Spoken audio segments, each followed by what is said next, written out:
जय श्री हरि नारायण भक्तों, मेरी इस वीडियो में आपका स्वागत है। ये दिव्य कथा पापमोचनी एकादशी व्रत कथा है, जिसके सुनने से आपकी मनोकामना पूरी हो जाएगी, इसलिए वीडियो को पूरा देखें। बोलो जय श्री हरि नारायण।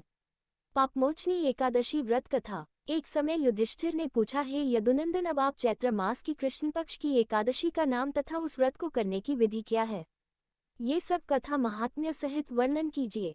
भगवान श्री कृष्ण जी ने कहा, हे धर्मपुत्र, एक बार राजा माधाता ने भी लोश ऋषि से यही प्रश्न पूछा था। तब लोमश ऋषि ने कहा, हे राजन, चैत्र मास के कृष्ण पक्ष की एकादशी का नाम पापमोचनी है। इसका व्रत करने वाले के सभी पाप नष्ट हो जाते हैं। इस संबंध में तुम्हें एक कथा सुनाता हूँ। प्राचीन काल में चैत्रर्थ नाम का एक सुंदर बसंत ऋतु युक्त वन था। उस वन में सभी गंधर्व कन्याएं विहार करती थीं और उसी वन में इंद्र भी अन्य देवताओं के साथ क्रीड़ा किया करता था। हे राजन, उसी वन में एक परम शिव भक्त मुनि मेधावी तपस्या किया करते थे।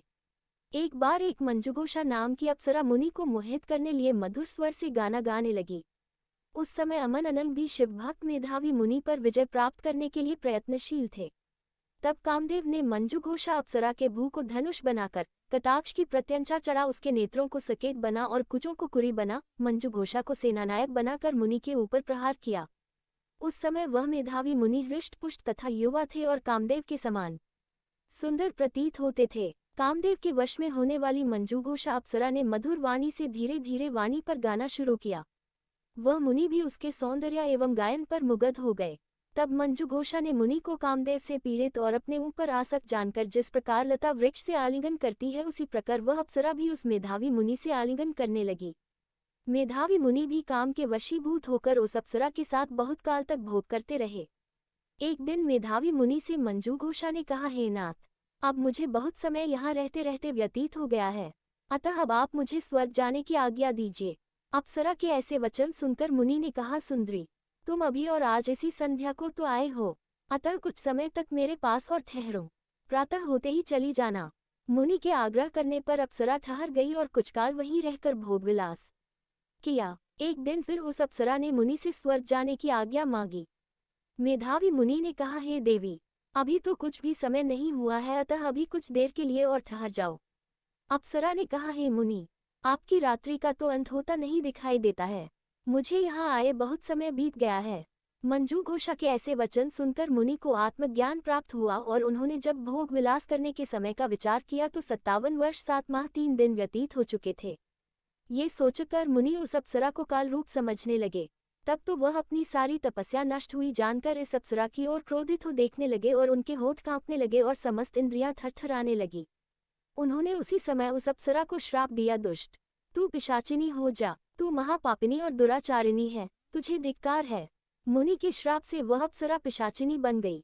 तब उसने मुनि के कहा, हे मुनि, अब आप क्रोध का परित्याग कर प्रसन्न हो जाइए और इस श्राप के निवारण का उपाय कीजिए।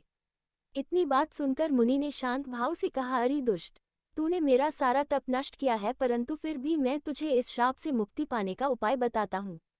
तू चैत्र मास के कृष्ण पक्ष की पापमोचनी एकादशी का व्रत कर, इसके करने से तेरी यह पिशाचिनी की देह छूट जाएगी और तुमको मुक्ति मिलेगी। तब मुनि ने उसे व्रत का विधि विधान आदि सब बता दिया। मेधावी मुनि अपने पूज्य पिता श्री च्यवन ऋषि के पास अपने पापों का प्रायश्चित करने चले गए। च्यवन ऋषि अपने पुत्र को देखकर बोले, पुत्र, तूने ये क्या किया, तेरे समस्त तप का अंत हो गया है। मेधावी मुनि ने कहा, हे पिताश्री, मैंने बहुत बड़ा पाप किया है, अतः कृपा करके आप मेरे इन पापों को दूर करने का उपाय बताइए। च्यवन ऋषि ने कहा, हे पुत्र, तुम चैत्र मास के कृष्ण पक्ष की पापमोचनी एकादशी का व्रत किया करो, इसके करने से तुम्हारे समस्त पाप नष्ट हो जाएंगे। पिता की आज्ञा से मेधावी मुनि ने विधिपूर्वक उस पापमोचनी एकादशी के व्रत को किया, जिसके प्रभाव से उनके समस्त पापों का अंत हो गया। इधर वह अप्सरा भी पापमोचनी एकादशी का व्रत कर अपने समस्त पापों से मुक्त हो और पिशाचनी देह छोड़ सुंदर रूप धारण कर स्वर्गलोक को गई। लोश ऋषि बोले, हे माधाता, इस पाप मोचनी एकादशी के व्रत के प्रभाव से मनुष्य के समस्त पाप दूर हो जाते हैं। इसकी कथा सुनने, करने तथा पढ़ने से 1000 गोदान का फल प्राप्त होता है। इस एकादशी के व्रत में चिरोजी का सागार लिया जाता है। बोलो जय श्री हरि नारायण। कथा अच्छी लगी हो तो वीडियो को लाइक, सब्सक्राइब, शेयर जरूर करें।